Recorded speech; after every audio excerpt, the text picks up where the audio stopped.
Nadie te lo explica así, pero una parte de tu sueldo no es tuya, nunca lo fue. Se va antes de que puedas tocarla, y no es para comer ni para vivir, es para pagar decisiones pasadas. Hoy te voy a contar una historia que no habla de ganar más dinero, sino de dejar de adelantar tu vida. Nadie te lo dice de frente, pero casi todos lo sienten. Ese cansancio raro que no se quita durmiendo, esa presión en el pecho cuando llega el mensaje del banco, esa sensación de que trabajas, avanzas, pero algo siempre te va mordiendo los talones. No es falta de dinero, es algo más silencioso. En promedio, una parte enorme de lo que entra a una casa no se queda ahí, no se transforma en comida, en descanso ni en futuro. Se va antes, se escurre. Desaparece en cuotas, intereses, pagos pequeños que parecen inofensivos, pero que juntos funcionan como un impuesto que nadie votó, pero todos pagan. Un impuesto por adelantarte a tu propia vida. Imagina por un segundo que cada mes una parte de tu sueldo no fuera a cubrir errores del pasado. Imagina que ese dinero se quedara quieto, esperando. No para gastarlo hoy, sino para devolverte algo más valioso mañana. Margen, calma, opciones. Esta historia empieza lejos de los discursos motivacionales y de las oficinas con aire acondicionado. Empieza en un lugar donde el tiempo todavía pesa y las decisiones dejan huella. A las afueras de un pueblo sin anuncios luminosos, vive Martín. No es influencer, no da conferencias y jamás ha escrito un libro. Tiene 46 años y algo que, para muchos, suena casi ofensivo. No le debe nada a nadie. Ni al banco, ni a la tienda, ni a la tarjeta por si acaso. Martín no siempre fue así. Creció viendo a su madre sentada frente a la mesa de la cocina, rodeada de recibos. No eran cifras gigantes, pero sí constantes. Pagos que regresaban cada mes como una marea que nunca baja del todo. Él aprendió pronto que el problema no era gastar, sino gastar antes de tiempo. Mientras otros soñaban con tener más cosas, Martín empezó a preguntarse algo distinto. ¿Qué pasaría si necesitara menos? A los 20 años llegó la primera gran tentación. Un trabajo estable, ingresos regulares y una oferta perfecta presentada como una oportunidad irrepetible. Llévatelo hoy, págalo después. El vendedor hablaba rápido, como si el futuro fuera un estorbo. Martín pidió una noche para pensarlo. Esa noche no hizo nada heroico, no leyó libros de finanzas ni vio tutoriales. Tomó una hoja y escribió 2 columnas. En una, lo que ganaba. En la otra, lo que ya estaba comprometido antes de siquiera tocar su dinero. Allí entendió algo que cambiaría su manera de ver todo. El crédito no compra cosas, compra tiempo, pero te cobra tranquilidad con intereses. Decidió esperar. Esa decisión no se sintió como una victoria, se sintió como renunciar. Renunciar a presumir, a pertenecer, a ir al mismo ritmo que los demás. Pero sin saberlo, ese fue el primer paso para salir de la carrera que casi todos corren sin saber por qué. Lo que Martín aún no sabía es que, años después, cuando llegara la primera crisis de verdad, esa paciencia aparentemente insignificante sería la diferencia entre negociar con miedo o decidir con calma. Y ahí, justo ahí, empieza el verdadero costo de adelantar tu vida a plazos.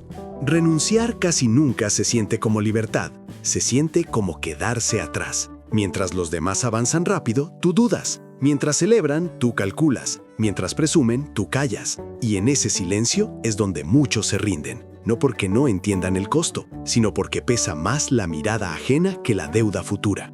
Martín también sintió eso. Después de aquella noche de cuentas y columnas, volvió al trabajo con la hoja doblada en el bolsillo. No la enseñó a nadie, no hacía falta. Era un recordatorio incómodo. Gran parte de lo que ganaba no le pertenecía del todo, aún no. Los meses siguientes fueron una prueba constante. Invitaciones, ofertas, aprovecha ahora. Cada frase llevaba escondida la misma trampa: adelantar placer a cambio de comprometer mañana.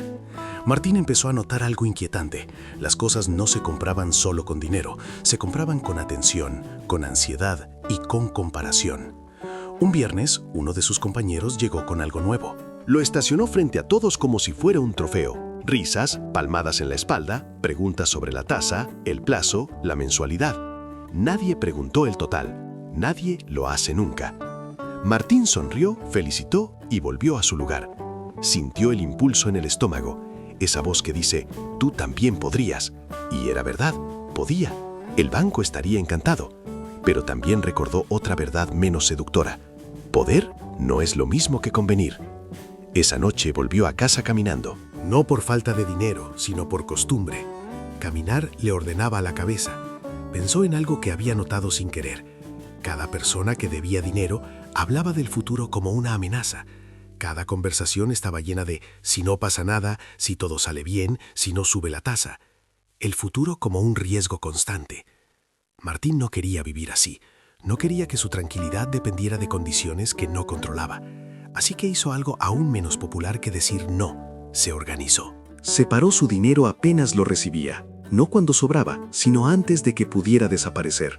Una parte para vivir, otra para protegerse.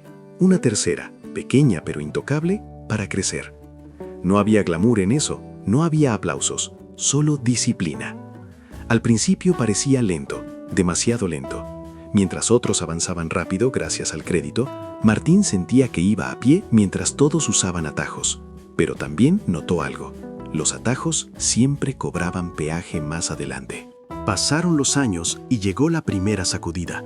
Un recorte inesperado, menos ingresos, más incertidumbre. Algunos entraron en pánico, otros pidieron prórrogas.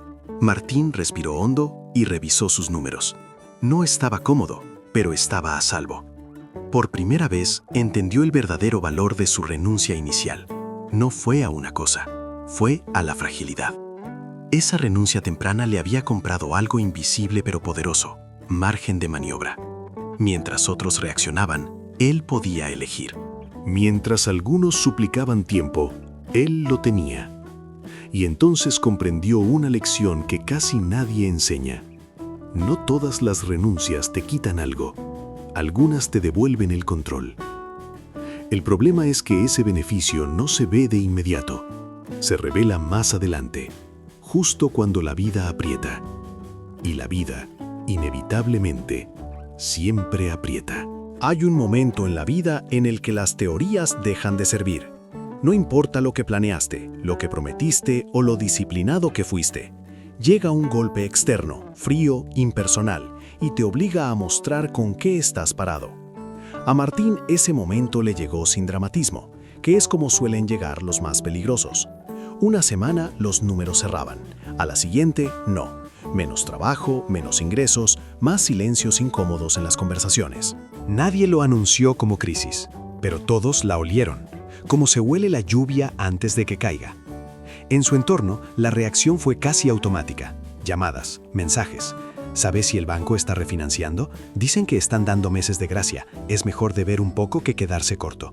Las frases se repetían como un mantra colectivo, una forma de anestesia. Martín escuchaba y asentía, pero no actuaba. No porque fuera más valiente, sino porque por primera vez tenía una opción real. Abrió su libreta, la misma que llevaba años usando, y revisó sus reservas. No eran abundantes, no eran suficientes para siempre, pero eran suyas, y estaban quietas, esperando exactamente para ese momento. Esa noche durmió mal, pero durmió, otros no. Al día siguiente vio a personas inteligentes tomar decisiones desesperadas, créditos puente, tarjetas reactivadas, pagos mínimos que aliviaban hoy y condenaban mañana. El alivio era inmediato, el precio diferido. Martín sintió la tentación como un susurro constante, solo esta vez, solo para estabilizar. Y entendió algo importante. La deuda casi nunca se presenta como un enemigo, se presenta como una solución urgente. Decidió ajustar antes que pedir, reducir antes que prometer, esperar antes que hipotecar.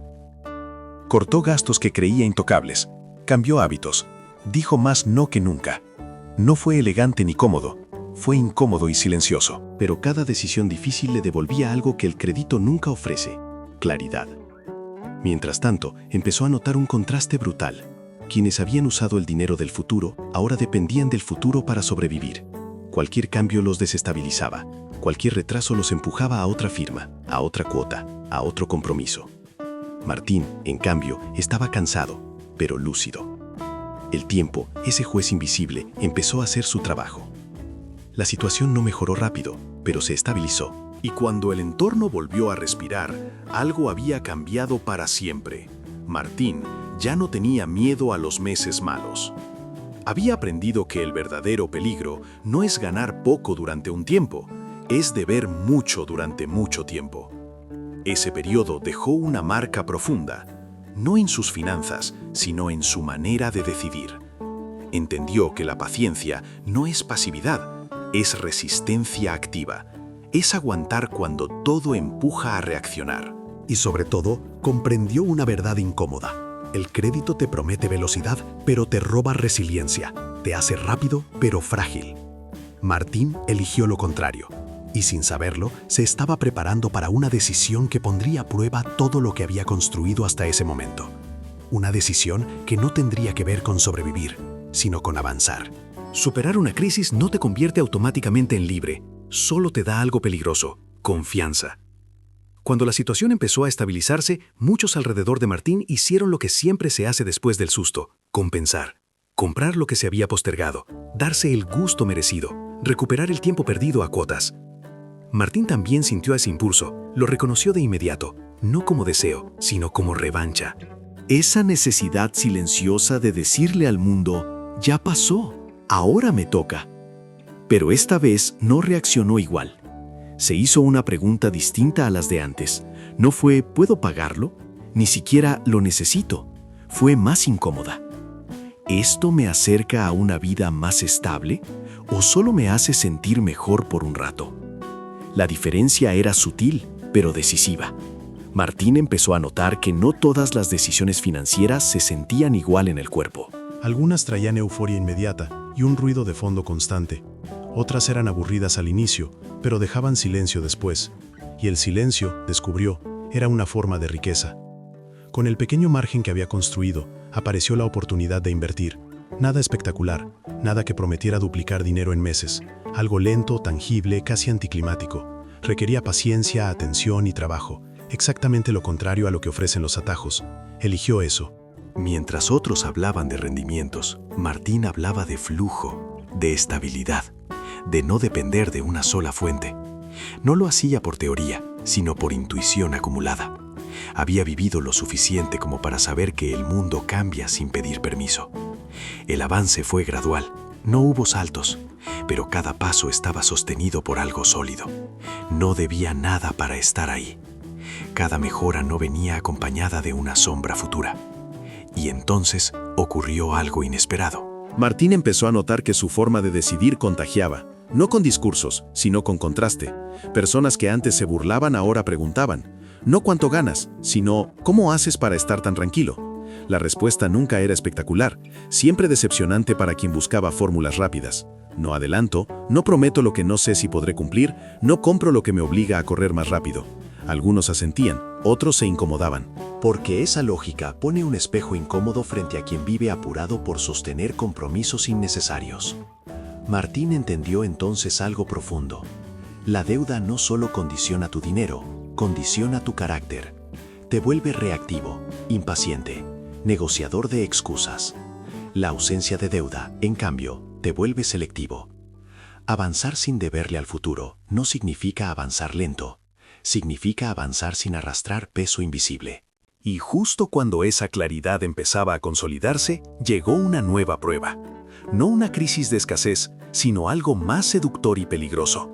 Una oportunidad que parecía demasiado buena para dejarla pasar. Una de esas que te promete crecimiento rápido, a cambio de comprometer mañana. Ahí, Martín tendría que decidir si todo lo aprendido era una convicción real o solo una estrategia válida cuando las cosas van mal. Las oportunidades peligrosas no llegan vestidas de problema, llegan maquilladas de solución. A Martín le llegó así, una propuesta limpia, bien presentada, llena de palabras que suenan a progreso, expansión, crecimiento, escala. No era una estafa ni una locura, era precisamente lo que la mayoría consideraría un buen movimiento. La diferencia estaba en la letra pequeña. Para crecer rápido necesitaba apalancarse. No mucho decían, lo justo. Un crédito manejable, con proyecciones optimistas y escenarios favorables. Si todo sale como esperamos, repetían. Martín escuchó con atención, hizo preguntas, pidió números. Y mientras más claro estaba el plan, más clara se volvía su incomodidad. No por el riesgo económico en sí, sino por algo más profundo. Ese crecimiento no dependía de su ritmo, dependía de que nada saliera mal. Y la vida rara vez coopera así. Esa noche volvió a caminar. Necesitaba silencio. Pensó en todo lo que había construido sin deberle a nadie, en las crisis superadas sin pedir permiso, en la tranquilidad que ahora daba por sentada, pero que había costado años de decisiones impopulares. Se hizo una pregunta brutalmente honesta. Si esto falla, ¿qué parte de mi vida pongo en garantía? La respuesta fue inmediata. Demasiada. Entendió entonces algo que pocos aceptan. No todo crecimiento es progreso. A veces es solo velocidad. Y la velocidad, sin estabilidad, amplifica los errores. Al día siguiente, rechazó la oferta. No con arrogancia, con calma. Explicó que prefería avanzar más lento, con lo que ya tenía, sin comprometer su margen. Hubo silencio. Alguna sonrisa incómoda. ¿Estás dejando dinero sobre la mesa? Tal vez. Pero Martín sabía algo que no se ve en las hojas de cálculo. El dinero que te obliga a correr no siempre suma. A veces te persigue. Los meses siguientes fueron reveladores. Quienes aceptaron el atajo crecieron rápido y se tensaron igual de rápido. Cada desviación del plan generaba ansiedad. Cada retraso exigía una solución financiera. El crédito se convertía, otra vez, en parche. Martín siguió igual, aburridamente constante, sin picos, sin caídas. Y ese contraste terminó de convencerlo. La verdadera ventaja no era cuánto avanzaba, sino desde dónde. No debía justificar decisiones, no dependía de escenarios ideales, no tenía prisa. Por primera vez entendió que su mayor activo no era lo que había construido, sino lo que había evitado. Deudas innecesarias, promesas largas, compromisos frágiles. Había aprendido a decir no, incluso cuando el sí parecía inteligente. Había aprendido que la libertad no grita, susurra. Y justo ahí, cuando esa convicción se volvió definitiva, Martín formuló una idea simple, casi incómoda por lo evidente. El dinero del futuro solo debería usarse para crear futuro, no para aliviar el presente. Esa idea, sencilla y pesada a la vez, es la que ahora comparte cuando alguien le pide consejo, no como regla absoluta, sino como filtro. Porque al final, no se trata de cuánto podrías crecer si todo sale bien. Se trata de qué tan fuerte quedas cuando algo sale mal. Y eso nos lleva al último punto, al verdadero cierre de esta historia, a la pregunta que no tiene que ver con Martín, sino contigo. Las historias financieras casi siempre se cuentan con números. Cuánto ganaste, cuánto perdiste, cuánto tienes. Pero hay un saldo del que casi nadie habla, porque no aparece en ningún estado de cuenta, el saldo mental. Martín lo entendió una noche cualquiera, sin revelaciones dramáticas. Estaba sentado en silencio, revisando sus pendientes del día siguiente. No había urgencias, no había plazos escondidos. No había ese ruido constante que durante años había visto en otros y que ahora reconocía como una forma de desgaste invisible. Pensó en algo simple. Si mañana todo se detuviera, no estaría atrapado. No sería cómodo, no sería fácil, pero sería posible. Y esa diferencia lo cambió todo. Con el tiempo, Martín empezó a notar un patrón inquietante. Las personas más endeudadas no eran las que peor ganaban, sino las que menos margen tenían para equivocarse. Vivían afiliadas al límite. Cualquier imprevisto, una reparación, una enfermedad, una mala racha, no era un problema, era una amenaza existencial. Él no era inmune a los problemas, pero sí al pánico. Ahí entendió que la deuda no solo compra cosas, compra fragilidad. Te obliga a sostener una versión de tu vida que no admite pausas, te vuelve intolerante al error, te roba la posibilidad de decir, ahora no. Martín había construido exactamente lo contrario. No era riqueza exuberante, era algo más raro y más valioso, opcionalidad, la capacidad de elegir sin miedo, de moverse sin pedir permiso, de ajustar sin derrumbarse.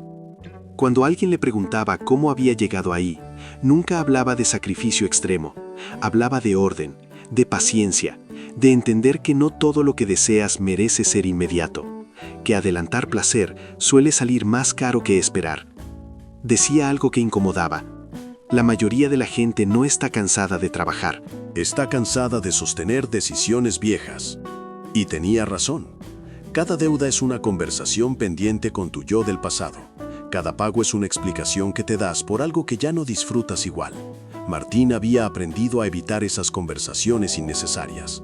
Por eso dormía mejor, por eso decidía mejor, por eso su vida se sentía más amplia sin ser más grande. Antes de terminar esta historia, vale la pena detenerse un segundo, no para pensar en Martín, sino en ti. en tus propias decisiones, en esos compromisos que hoy parecen normales, pero que mañana podrían pesar más de lo que imaginas. Hazte una pregunta honesta, sin culpas ni excusas. ¿Qué parte de tu tranquilidad futura ya está comprometida? Tal vez es un objeto, tal vez un estilo de vida, tal vez una prisa que no era necesaria. La libertad financiera no empieza cuando ganas más dinero. Empieza cuando dejas de adelantar tu vida, cuando decides que tu calma vale más que la inmediatez. Cuando entiendes que esperar no es perder, es elegir. Martín no encontró una fórmula secreta, encontró algo más incómodo: coherencia. Vivir de una manera que no contradiga lo que dices que valoras. Y esa coherencia, aunque no se presume, se nota. En la forma en que caminas, en la forma en que duermes, en la forma en que miras el futuro sin sentir que te está cobrando algo. Al final, el verdadero saldo no es lo que tienes, es lo que no debes. Y la pregunta queda abierta, como debe quedar toda buena historia. ¿Tu futuro te espera o te persigue? La decisión, como siempre, sigue estando en tus manos. Si esta historia te dejó pensando, no la cierres aquí. A veces una idea no cambia nada, hasta que se queda contigo unos días. Si conoces a alguien que vive corriendo para pagar el pasado, compártele este video. Puede ser el empujón silencioso que nadie más le está dando. Si algo de lo que escuchaste resonó contigo, dale like, no para el algoritmo, sino como una pequeña señal de compromiso contigo mismo. Y si quieres más historias que no te prometen riqueza rápida, pero sí claridad, paciencia y decisiones que liberan, suscríbete al canal y activa la campana. Aquí hablamos de dinero, sí, pero sobre todo hablamos de calma, de tiempo y de vivir sin deberle al futuro. Nos vemos en el próximo video. Hasta entonces, pregúntate esto antes de cualquier compra. ¿Estoy comprando algo o estoy adelantando mi vida? Nadie te lo explica así, pero una parte de tu sueldo no es tuya, nunca lo fue. Se va antes de que puedas tocarla, y no es para comer ni para vivir, es para pagar decisiones pasadas. Hoy te voy a contar una historia que no habla de ganar más dinero, sino de dejar de adelantar tu vida.